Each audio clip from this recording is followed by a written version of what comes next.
मित्रांनो, प्रमाणबद्ध साखर किती घ्यायची मी तुम्हाला सांगते। 1 ग्लास काठोकाठ भरलेले तांदूळ समजा आपण घेतलेले असेल तर पिठी साखर सुद्धा काठोकाठ भरलेली आपल्याला घ्यायची आहे। तर ते परफेक्ट प्रमाण अनारशाचं होतं बरं का। सर्वांना नमस्कार। मित्रांनो, गुळाचे अनारसे बनवण्याकरिता मी रेशनचा तांदूळ वापरलेला आहे आणि साखरेचे अनारसे बनवण्याकरिता आंबेमोहर तांदळाचा वापर केलेला आहे। कोणताही तांदूळ घेतला तरी काहीच हरकत नाही बरं का।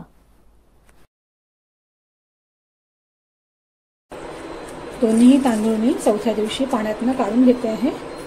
2 पाण्याने स्वच्छ धुवून घेतलेले आणि निथळत ठेवते आहे 5 मिनिटं। तांदूळातले पाणी रोज बदलायचे आहे। दोन्ही तांदूळ आपण फॅन खाली सुकवून घेऊया।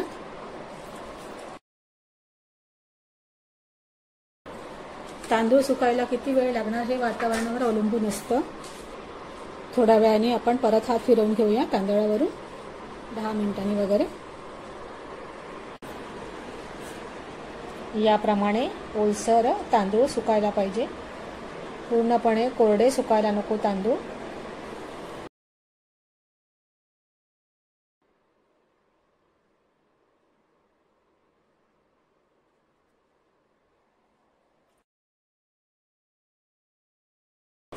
याप्रमाणे आपल्याला चाळून घ्यायचं आहे।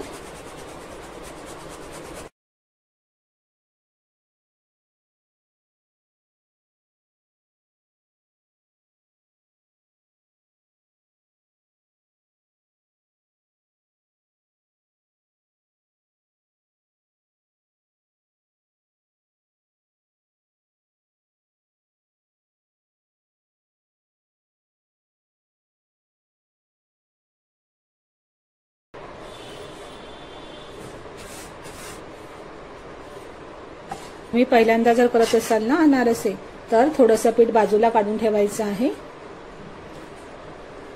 कदाचित सुकून आपलं पीठ कधी पातळ वगैरे झालं ना तर आपल्याला कामात येईल बरं का।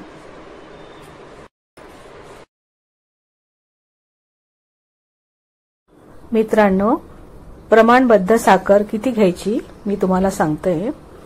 1 ग्लास काठोकाठ भरलेले तांदूळ समजा आपण घेतलेले असेल तर पिठी साखर सुद्धा काठोकाठ भरलेली आपल्याला घ्यायची आहे।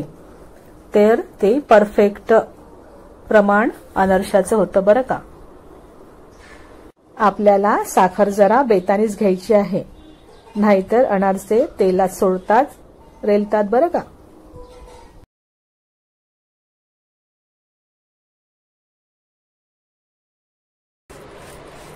मस्त 5 मिनिटं आपल्याला छान सारण एकजीव करून घ्यायचं आहे, मस्त मिक्स करून घ्यायचं आहे।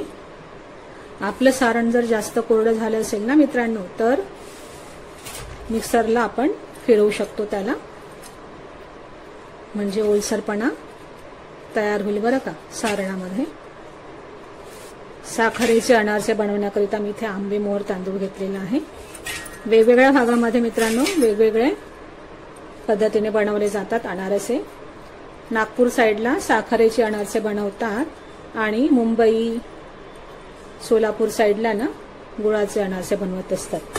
मी दरवर्षी 2 टाईपचे अनारसे बनवते, साखरेचे आणि गुळाचे। आता हे गोळे आपल्याला 24 तास ठेवायचे आहे। 24 तासानंतर आपल्याला बनवायचे आहेत। हे सारण फ्रीजमध्ये आपण 1 महिना ठेवू शकतो। विदर्भामध्ये ना महालक्ष्मीच्या नैवेद्याला खास हा पदार्थ बनवला जातो अनारसे।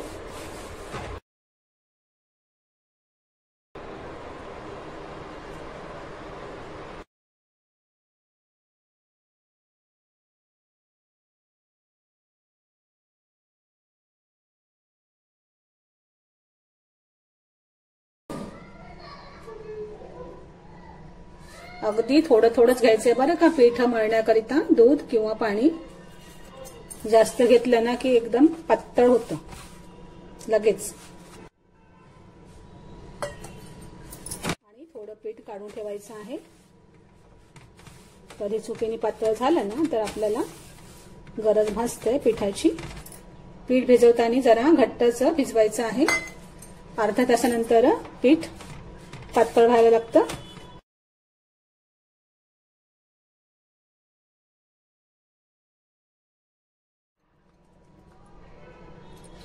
तेल टाकून घेते 2 टीस्पून वगैरे.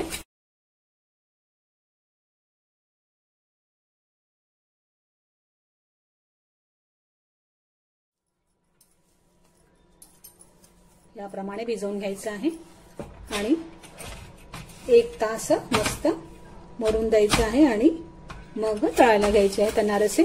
किंवा तुम्ही रात्रीला भिजवून ठेवले ना मित्रांनो तरी आपल्याला सकाळी मग करता येतात बरं का.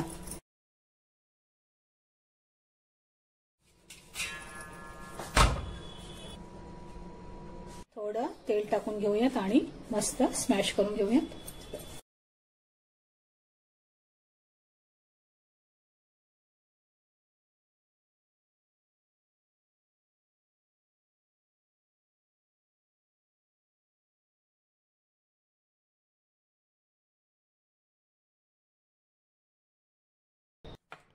याप्रमाणे छान मऊसूत लुसलुशीत पीठ मळून घ्यायचं आहे. आणि आपण जर 10 मिनिटं ठेवलं ना हे अनारसाचं पीठ तर आपोआप जागेवरती ते पीठ रेलतं. म्हणजे परफेक्ट पीठ झालं समजायचं बरं का.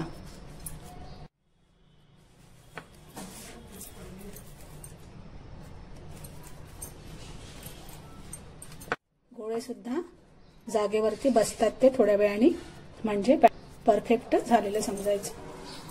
थोडा रवा घेते आहे आणि थोडी खसखस.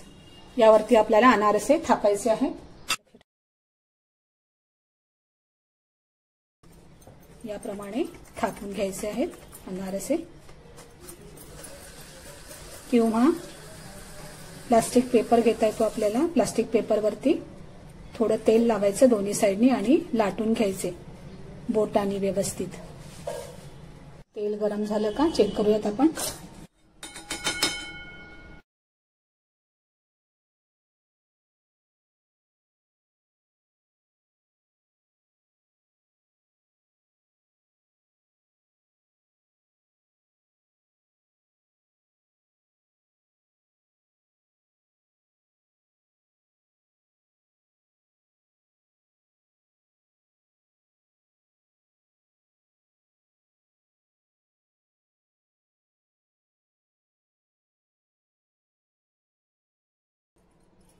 हे पीठ गूळ टाकून भिजून घेतलेलं होतं. यामध्ये आपण रेशनचे तांदूळ घातलेले होते. हे बघा याप्रमाणे झालंय मस्त पेढ्यासारखं.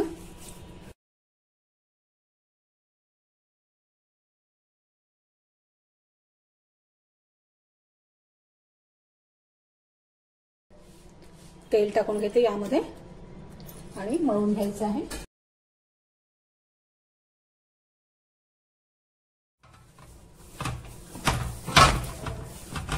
तळताना ना आपण आधी साखरेचे अनारसे तळून घेऊया नंतर गुळाचे तळणार आहोत.